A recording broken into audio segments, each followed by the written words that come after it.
Un certain nombre de mécanismes biologiques et psychologiques sont apparus dans l'histoire de l'évolution pour nous permettre de survivre.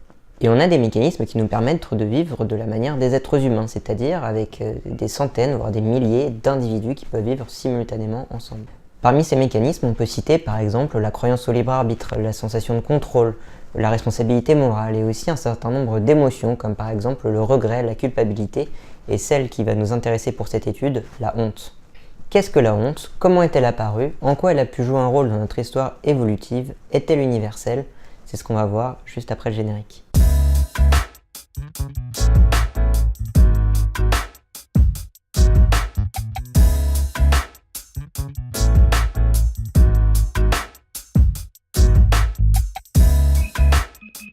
Il y a une pression environnementale qui a poussé les hominines à devoir se porter assistance pour la survie.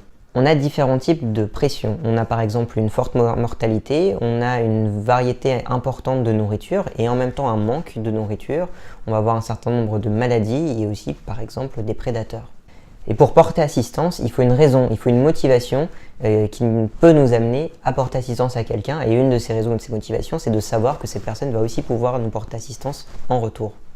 Et donc chaque être humain va être porteur d'une certaine valeur par rapport aux autres, par rapport à son groupe. Et chaque nouvelle information va réactualiser cette valeur que l'on va avoir vis-à-vis de notre groupe.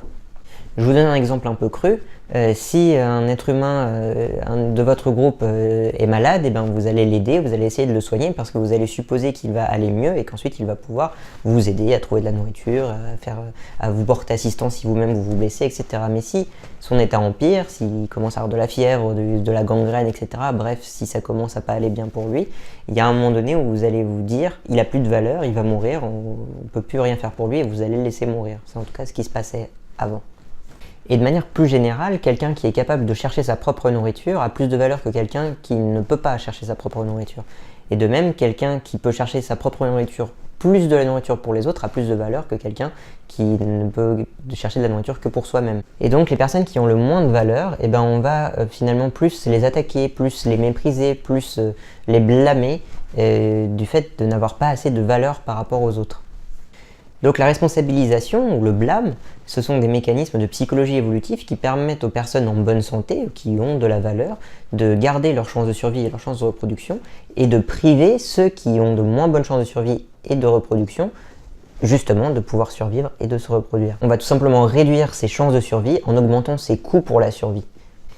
Et donc à l'inverse, individuellement, on va avoir besoin d'un mécanisme qui nous permet à nous d'éviter la dévaluation, de continuer à garder de la valeur, et donc si les autres vont commencer à nous mépriser ou vont commencer à nous blâmer, on va devoir compenser ce blâme en peut-être allant cherchant d'autant plus de la nourriture, en faisant d'autant plus de cadeaux, en montrant qu'en fait on a de la valeur et donc en réactualisant leur information vis-à-vis de notre valeur. Ce mécanisme qui nous permet justement de compenser cette dévaluation, c'est ce qu'on appelle la honte. Et donc si on a honte de ne pas avoir ramené autant de nourriture que les autres, on va compenser en ramenant plus de nourriture la prochaine fois, ce qui nous permettra de ne pas être dévalué. Donc la honte, c'est pas le mécanisme, comme peut-être je l'ai dit juste avant, c'est le résultat, c'est la conséquence d'un mécanisme qui a au moins 4 propriétés. Première propriété, c'est un mécanisme qui dissuade l'individu de faire des actions qui dévalueraient cette personne. Deuxièmement, il limite l'apprentissage par les autres de choses qui pourraient le dévaluer. Donc on va cacher le fait de dévaluer. Par exemple, on va proposer que la nourriture soit commune et donc que chacun ne puisse pas savoir ce que toi tu as ramené comme nourriture si tu n'arrives pas à ramener de la nourriture, par exemple. Troisième point, si la dévaluation existe, si les autres ont remarqué qu'on avait fait quelque chose de mal, ce mécanisme va permettre de dévaluer les coûts liés à cette dévaluation. On va minimiser les choses, par exemple. Et quatrième point, il va mobiliser l'individu pour répondre au paysage social. Donc il va faire en sorte de se racheter, si vous voulez.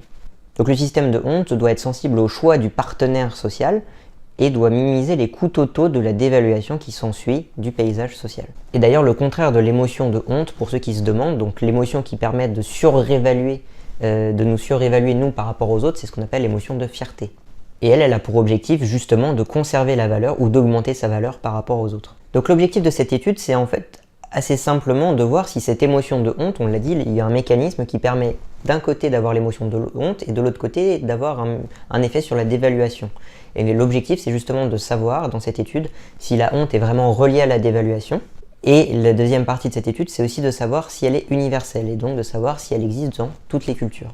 Et voilà comment les chercheurs ont fait pour la démontrer.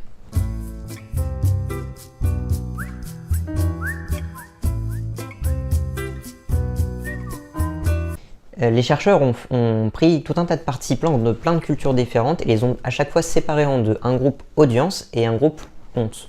Le groupe audience, on va leur proposer un scénario dans lequel ils vont voir quelqu'un faire une action honteuse ou qui pourrait susciter de la honte. Et dans le groupe honte, on leur dit c'est vous qui avez fait cette action honteuse. Je vous donne quelques exemples, à savoir que les exemples ont un petit peu changé en fonction des cultures parce que pour certaines cultures, certaines actions n'avaient pas d'intérêt, ils ne pouvaient pas forcément comprendre ces actions, ou en tout cas ils ne les jugeaient pas moralement comme quelque chose qui pouvait être honteux, donc ça n'avait pas beaucoup d'intérêt. Donc le premier exemple, c'est vous volez un membre de votre communauté ou vous voyez quelqu'un voler votre communauté. Un autre exemple, c'est vous n'êtes pas intelligent ou un membre de votre communauté n'est pas intelligent. Troisième exemple, vous racontez de mauvaises histoires ou vous voyez quelqu'un raconter de mauvaises histoires. Quatrième exemple, vous avez fait l'amour avec plusieurs hommes et plusieurs femmes ou vous voyez quelqu'un faire l'amour avec plusieurs hommes et plusieurs femmes. Et vous êtes moche ou dans le groupe audience, vous voyez quelqu'un de moche. Et aussi, pour certaines cultures, vous ne vous défendez pas bien ou vous voyez quelqu'un qui n'arrive pas à se défendre. Et donc au total, pour chaque culture, il y avait 12 scénarios différents.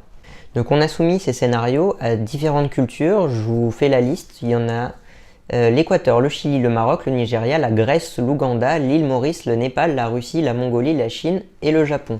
Et dans certains de ces pays, on avait parfois deux cultures différentes, peut-être deux tribus différentes, ou simplement dans la ville principale et puis à côté dans une tribu ou dans une ville avec une autre culture. En tout cas, on avait un certain nombre de cultures représentées tout autour du monde. Au total, ça fait 899 personnes.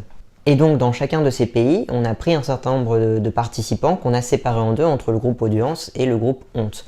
Dans le groupe audience, on leur posait qu'une seule question vis-à-vis du scénario, à quel point jugerez-vous négativement la personne qui a fait le truc qu'on dit dans le scénario, quelqu'un qui est moche, quelqu'un qui n'est pas intelligent, quelqu'un qui a volé, etc. Et dans le groupe honte, on dit à quel point ressentiriez-vous de la honte de faire cette chose-là. Et ensuite, tout simplement, par pays, on a fait une corrélation entre le fait que l'audience dévalue et le fait qu'on se sente honteux. Et je vous montre les résultats.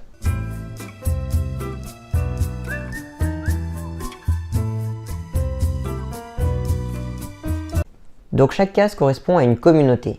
A et B, c'est les deux groupes d'Équateur, C, c'est le Chili, etc. Si on prend une seule case, on va avoir en abscisse, donc à l'horizontale, la dévaluation, donc du groupe audience, et en ordonnée, la honte. Et on voit pour chaque case que les points forment presque toujours une sorte de droite qui va de bas à gauche vers le haut à droite, ce qui signifie que plus on est dévalué, plus on va vers la droite, plus on est honteux, plus on va vers le haut. C'est ce qu'on appelle une relation linéaire. Le R carré que vous voyez en bas à droite dans chaque case correspond à la force de corrélation. Donc quand c'est proche de 1, c'est une corrélation totale. Et on voit qu'on a des corrélations assez élevées car on a un très grand nombre de cases avec des corrélations de 0,60, 0,70, 0,80 et ça va même jusqu'à 0,88 pour la toute dernière. Alors avant ça, ils ont quand même fait une étude préalable pour voir si ces scénarios marchaient sur un groupe des États-Unis, un groupe d'Israël et un groupe d'Inde. Ils ont remarqué la même chose que ce que vous venez de voir sur les tableaux, une relation linéaire pour ces trois pays.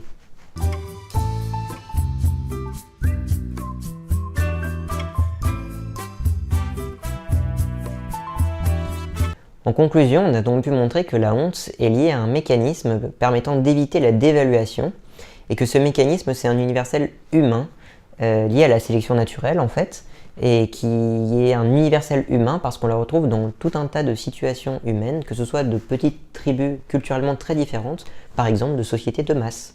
Enfin, la théorie sur la honte montre tout l'intérêt que l'on peut avoir sur les théories des fonctions adaptatives humaines pour montrer les régularités sur les structures et les contenus des émotions. Voilà, si vous avez aimé cette vidéo, vous pouvez mettre un pouce bleu, vous abonner à la chaîne et cliquer sur la cloche pour être tenu au courant de l'actualité de notre chaîne. Normalement, c'est une vidéo toutes les semaines. Merci.